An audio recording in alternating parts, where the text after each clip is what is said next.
Em uma rainha, as larvas crescem rapidamente e, 8 a 9 dias após o estágio de ovo, as abelhas selam a célula da rainha com uma tampa porosa feita de cera e pão de abelha. Dentro da célula, a larva se transforma em pupa por mais 7, 8 dias e depois em um adulto, uma abelha rainha virgem.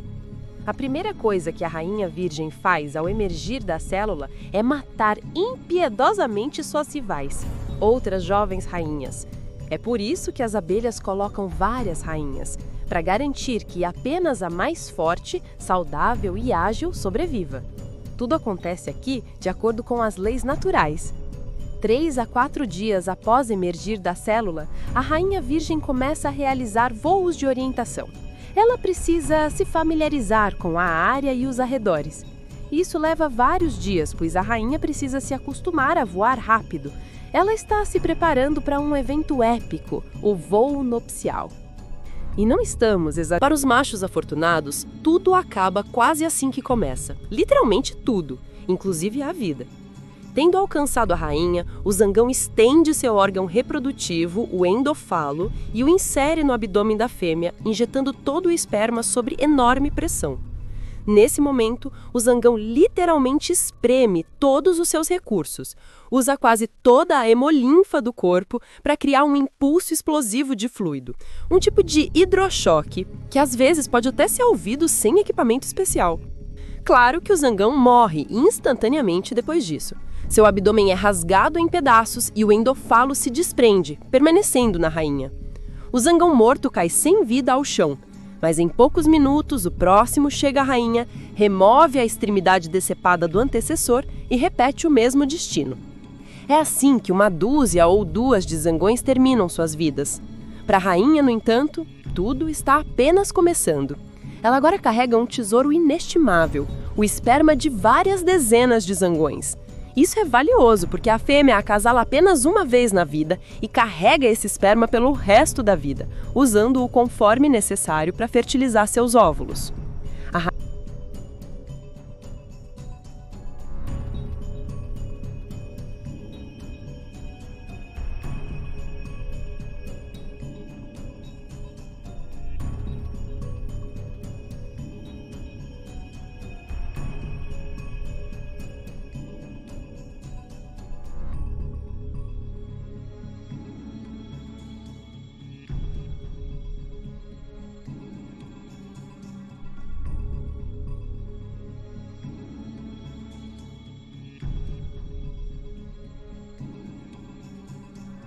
3.500.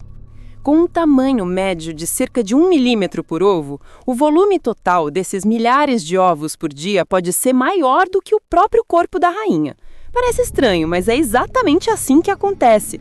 Durante esses períodos, a massa de ovos postos por dia pode exceder a massa da própria rainha. Como isso é possível? É simples, a rainha come quase continuamente durante esse período. As abelhas operárias garantem que ela não falte nada. É assim que ela consegue pôr em média 150 mil a 160 mil ovos por temporada. O processo em si é uma façanha de engenharia. A rainha posiciona os ovos verticalmente na parte de baixo da célula. Nem todos os óvulos são fertilizados. Como você já sabe, os zangões emergem de óvulos não fertilizados. E esse processo não é aleatório. Os óvulos são fertilizados no útero da abelha. Para isso, ela possui uma bomba especial que extrai o fluido seminal coletado durante o acasalamento. Mas, às vezes, isso acontece e às vezes não. Como e por que a rainha decide se deve fertilizar um ovo ou não?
Na verdade, não é a rainha quem toma essa decisão, mas sim a célula.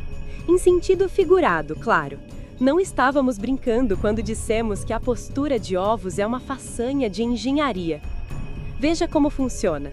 Quando a rainha mergulha o abdômen em uma célula, ela o dobra em um determinado ângulo. Há pelos sensíveis em seu corpo que tocam as bordas da célula estreita. Esse movimento gera um impulso nervoso que causa a contração da bomba seminal e uma gota de sêmen é liberada. Quando o ovo é fertilizado, significa que dele eclodirá uma abelha operária. Quando a rainha alcança as células destinadas aos zangões, algo diferente acontece. Essas células são maiores do que as projetadas para abelhas operárias, o que faz sentido, já que os zangões são significativamente maiores e precisam de mais espaço para crescer. Ao abaixar seu abdômen na célula mais espaçosa do zangão, os pelos sensíveis da rainha não tocam as bordas da célula. Isso impede o disparo do impulso nervoso, a bomba seminal não se contrai e o ovo permanece não fertilizado. Tudo isso acontece automaticamente, a rainha não pensa sobre nada disso. Quais outras tarefas a rainha realiza? Na verdade, nenhuma. A vida da rainha é extremamente monótona. Sua expectativa de vida varia entre 3 e 5 anos, podendo chegar a 7 ou 8 anos em casos raros na natureza. No entanto, os apicultores geralmente substituem a rainha envelhecida muito antes disso. E não são apenas os apicultores que podem decidir substituir a rainha. A própria colmeia pode tomar essa decisão. É aí que entra a inteligência coletiva. As abelhas matam sem piedade uma rainha doente ou ferida e imediatamente preparam células especiais para criar uma nova série de rainhas. A mais forte sobreviverá, matará todas as suas irmãs e iniciará um novo ciclo reprodutivo. A natureza pode ser cruel, mas é eficiente.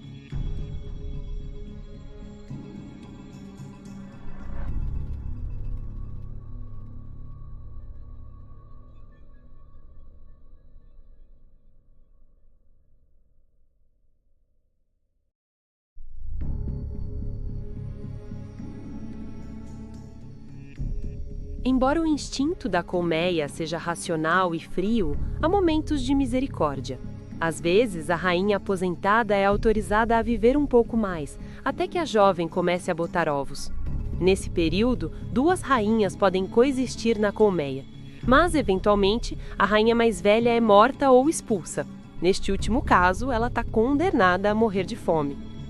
Apesar de ser a figura mais importante e protegida da colmeia durante toda a vida, a rainha morre de forma trágica e injusta.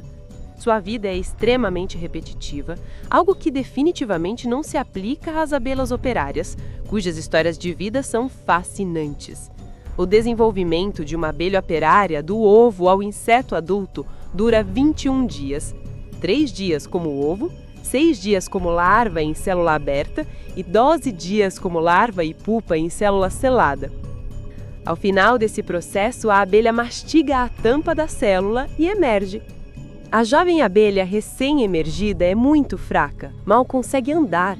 Outras abelhas mais velhas imediatamente a ajudam, alimentando-a até que fique mais forte. Então ela começa a trabalhar. É fascinante como uma abelha operária sobe na escada de carreira ao longo da vida. Antes de assumir sua principal missão, coletar néctar, ela começa como uma trabalhadora humilde, uma faxineira. As rainhas são muito exigentes quanto à limpeza dos favos. A jovem abelha entra na célula e a limpa, lambendo suas paredes e fundo. Por volta do 4º dia de vida, as jovens abelhas já são capazes de alimentar larvas mais velhas com uma mistura de mel e pão de abelha. Se não houver abelhas enfermeiras suficientes na colmeia, outras podem facilmente trocar de função para preencher as vagas. Para fora da colmeia, apenas para ir ao banheiro. De fato, em nenhuma circunstância as abelhas toleram sujeira na colmeia e só se aliviam fora dela. Por volta do 7º dia, as glândulas da abelha começam a secretar geleia real, sinal de que ela foi promovida. A abelha jovem pode alimentar larvas de até 3 dias de idade e também rainhas com geleia real. Por volta do 12º dia, as abelhas desenvolvem glândulas de cera, um grande avanço na carreira e também uma grande responsabilidade, pois agora podem construir favos de mel. Algumas abelhas em crescimento podem ser treinadas como construtoras se houver necessidade, especialmente quando há abundância de alimento. Essas glândulas de cera estão localizadas em cada um dos 4 segmentos inferiores do abdômen. A cera é secretada em forma líquida e atinge as placas de cera do abdômen e endurece em pequenas escamas triangulares quando exposta ao ar. A abelha então recolhe essas escamas com suas pernas, transfere para as mandíbulas e as amassa cuidadosamente até formar bolas de cera, o material de construção. Aliás, você já se perguntou como as abelhas conseguem construir favos com forma hexagonal tão precisa? E por que exatamente essa forma e não quadrados ou triângulos? Primeiro, o hexágono é a forma mais eficiente, permite o uso mínimo de material de construção, maximizando o volume interno de cada célula e sem deixar espaços entre elas. Mas não pense que as abelhas fazem cálculos complexos para chegar a essa forma ideal.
Na verdade, as abelhas constroem células circulares, ou mais precisamente, cilíndricas.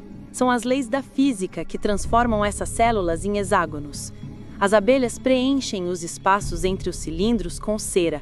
Como as células recém-construídas são muito maleáveis, porque a cera ainda está quente, sob a força da gravidade, os cilindros se acomodam e se achatam uns contra os outros, assumindo a forma hexagonal.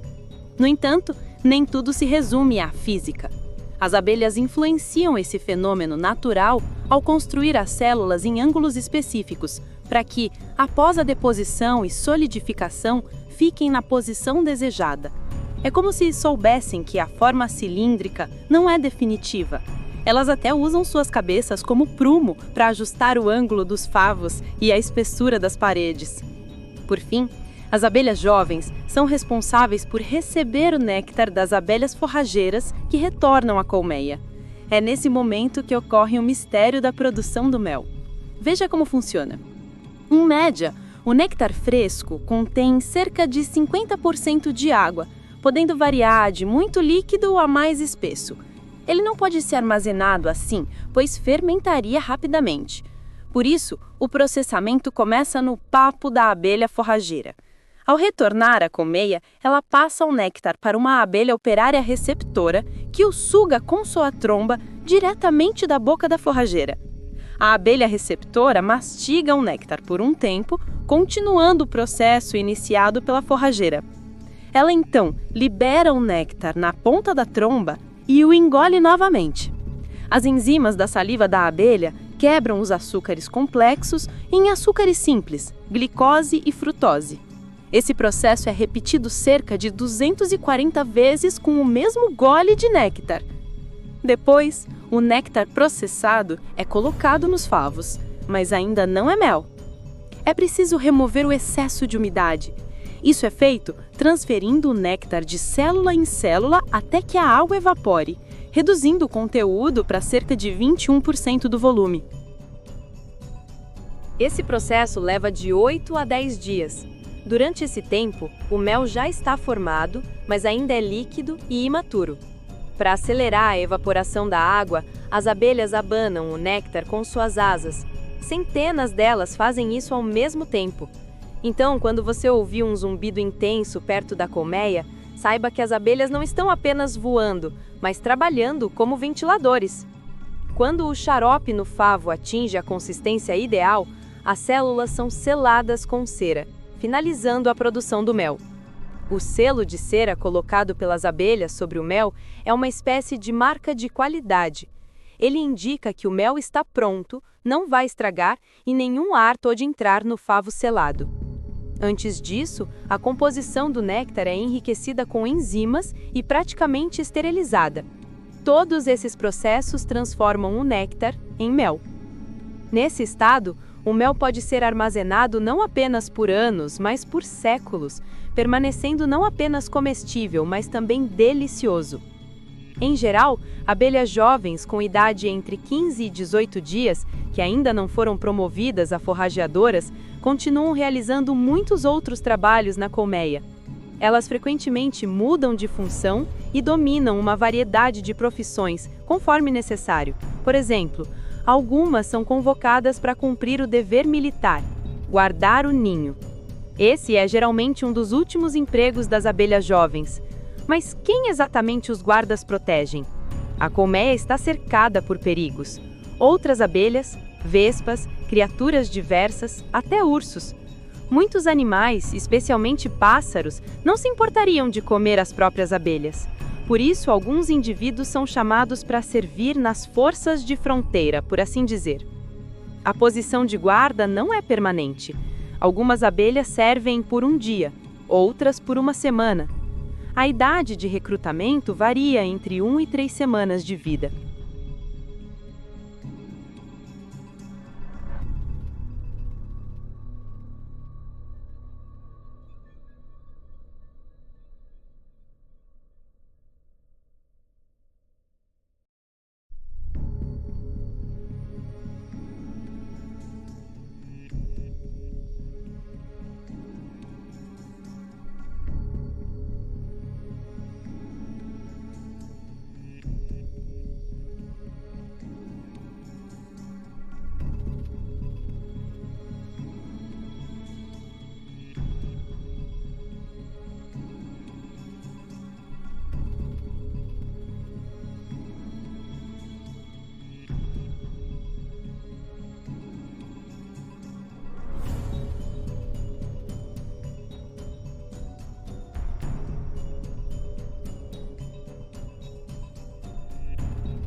Os membros legítimos entram vagarosamente com confiança, enquanto abelhas ladras tentam se infiltrar rapidamente para passar despercebidas. No entanto, o sistema olfativo pode ser anulado pelos próprios guardas de fronteira. O serviço de segurança das abelhas também inclui controle veterinário. Uma abelha infectada pode ser barrada, assim como uma visitante de outra colmeia. Esses visitantes indesejados são considerados ladrões, e o roubo no mundo das abelhas é bastante comum. Mas o que significa dizer que os guardas não deixam estranhos entrarem? Eles não bloqueiam fisicamente a passagem, mas têm um arsenal de medidas de fiscalização. Se o intruso não se retirar por conta própria, os guardas tentarão remover suas asas, antenas e outras partes do corpo. Outros guardas virão em auxílio. No final, o ladrão indefeso, mutilado e com asas mordidas é jogado no chão, onde morre.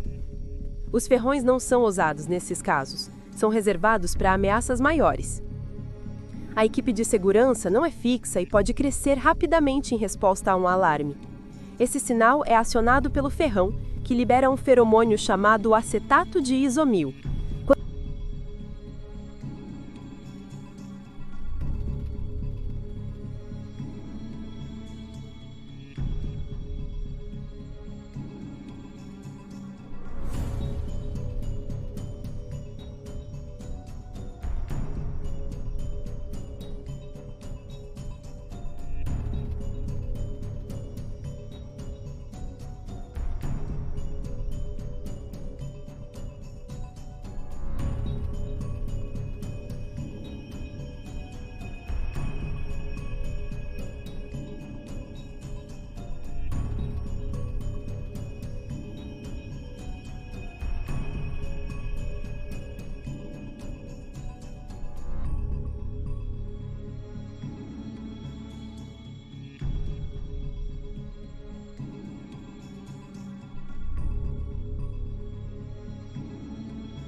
Apicultores já observaram esse procedimento. A abelha suplicante estende a língua com comida como se oferecesse um suborno ao guarda. O guarda toca suavemente suas asas com as mandíbulas e a abelha se curva em submissão. Outros guardas podem participar da inspeção. Logo, o cheiro das cutículas do guarda é transferido para a recém-chegada e ela é autorizada a entrar. Por mais estranho que pareça, esse processo serve para dar à abelha o cheiro da colmeia que deseja integrar. Essa é sua autorização de residência. Se a abelha chega de mãos vazias, suas chances de sobrevivência são mínimas. Ela pode conseguir um passaporte ou ser morta no local. As abelhas não toleram aproveitadores. Como qualquer animal social, não tratam membros individuais com delicadeza. Por isso, o pobre coitado não se aproxima da entrada imediatamente, mas espera humildemente por seu destino. Afinal, não há combustível suficiente para voltar para casa. Apicultores relatam que essas almas perdidas muitas vezes morrem, mas na maioria das vezes conseguem entrar na colmeia, especialmente quando os guardas mudam de turno.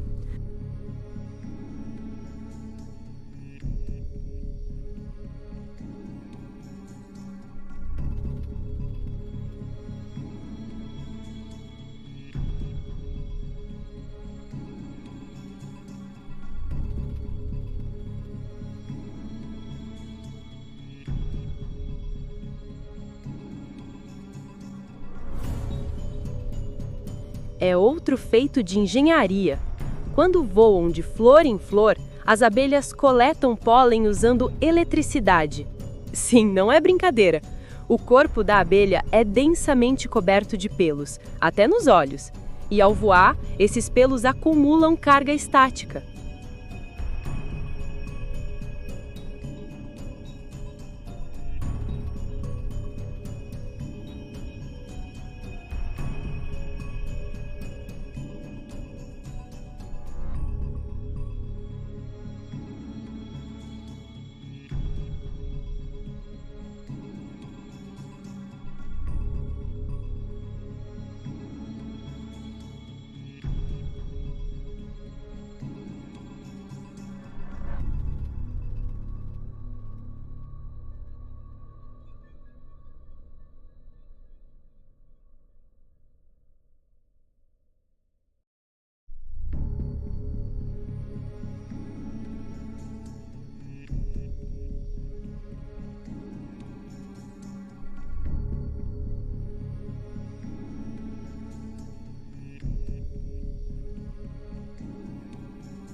A eletricidade estática acumulada no corpo da abelha atrai o pólen.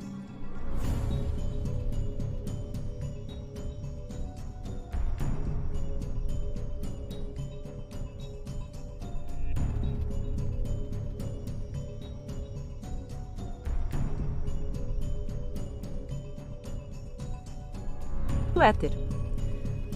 Para transportar o pólen com segurança e praticidade até a colmeia, a abelha o penteia com escovas especiais nas pernas, ainda na flor, ou até mesmo em pleno voo. Ela forma pequenos aglomerados e os coloca em estruturas semelhantes a cestas nas patas traseiras. Enquanto isso, a abelha mistura o pólen seco com uma secreção das glândulas salivares, formando uma substância pastosa chamada carga de pólen. Com isso, a abelha realiza dezenas ou até mesmo centenas de voos diários, visitando de 5.000 a 7.000 flores por dia, um trabalho exaustivo. Mesmo voando longe da colmeia, as abelhas sempre encontram o caminho de volta. Elas se orientam pelo sol, mesmo quando está encoberto por nuvens, graças à capacidade de reconhecer luz polarizada. Também usam olfato e referências visuais, como estradas e rios, ou seja, tem um mapa mental da região em suas pequenas cabeças. Ao retornar, a abelha entrega tudo às jovens abelhas famintas da colmeia, e você já sabe o que acontece depois. Mas há mais. Se uma abelha descobre um local novo,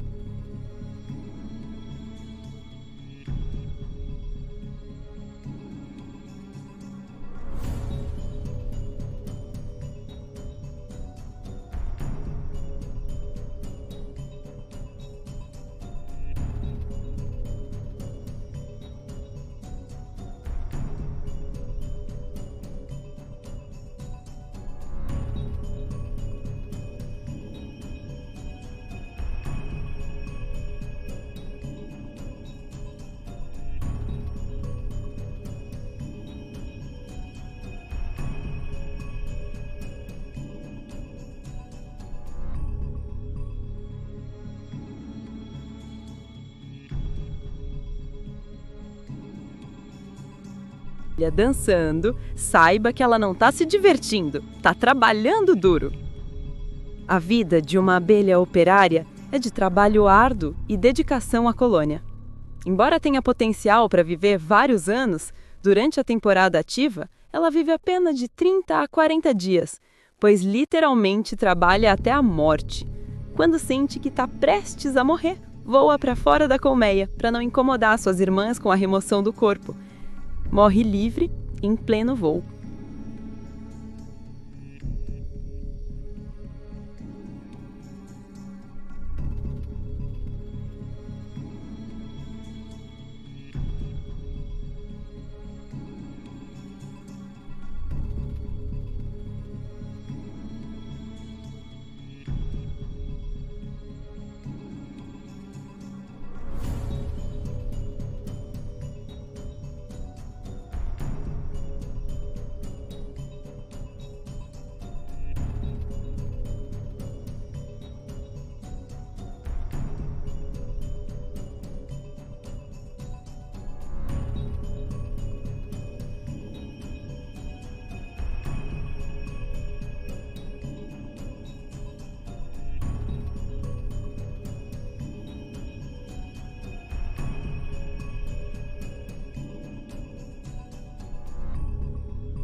A morte do zangão é ainda mais trágica.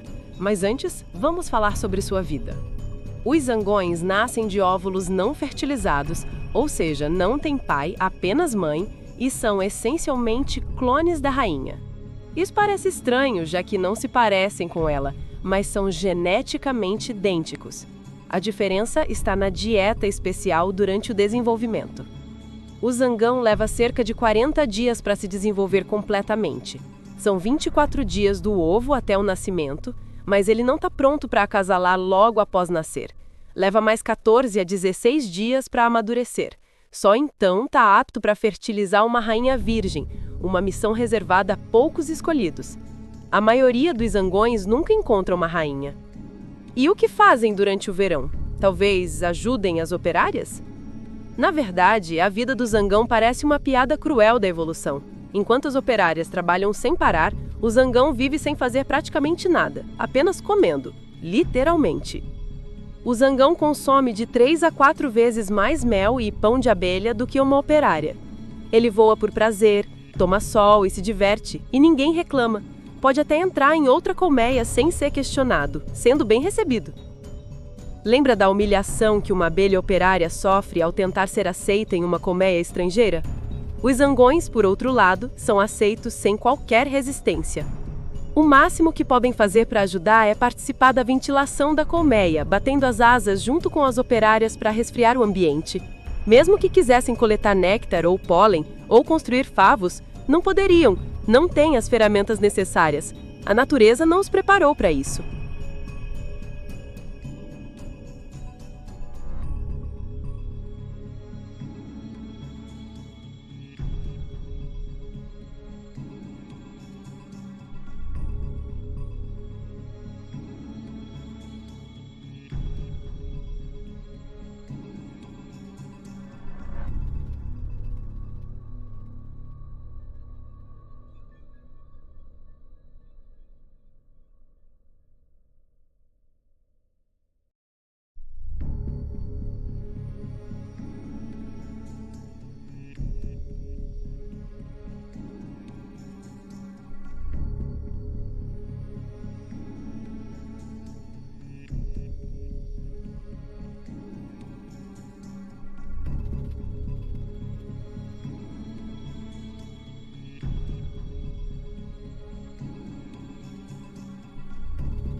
A abelha morde o zangão, injeta 2-heptanona para imobilizá-lo parcialmente e então o arrasta para fora do ninho. O peso do zangão não é problema. As abelhas são incrivelmente fortes, podendo levantar de 30 a 40 vezes o próprio peso, como suas parentes formigas. O resultado? Zangões famintos, exaustos e quase imóveis morrem em massa na entrada do ninho. Às vezes, algumas exceções são feitas. Por exemplo, se a colmeia está insatisfeita com a rainha e planeja substituí-la após o inverno, mas geralmente os zangões são tratados com total severidade.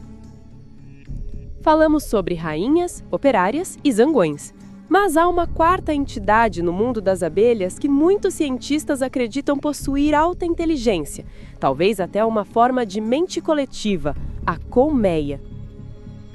A chamada inteligência do enxame, ou mente coletiva, não é invenção da ficção científica. É estudada há muito tempo por cientistas fascinados com o comportamento coordenado de milhares de indivíduos que agem de forma racional e às vezes quase consciente. Esse organismo coletivo nunca hiberna. A colmeia apenas espera o fim do inverno. As abelhas começam a criar células reais para o crescimento de novas rainhas. 8 dias após a postura, essas células são seladas.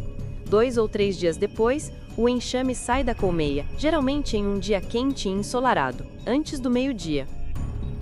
A rainha antiga voa com o enxame. Por causa da idade e da forma física, ela não consegue voar por muito tempo, então pousa em um galho, arbusto ou cerca próxima. As outras abelhas seguem seu cheiro. Podem ser dezenas de milhares, até 2/3 da colônia original. O enxame forma um grande aglomerado e permanece ali por 3 a 5 horas antes de partir. Às vezes, pode ficar por alguns dias.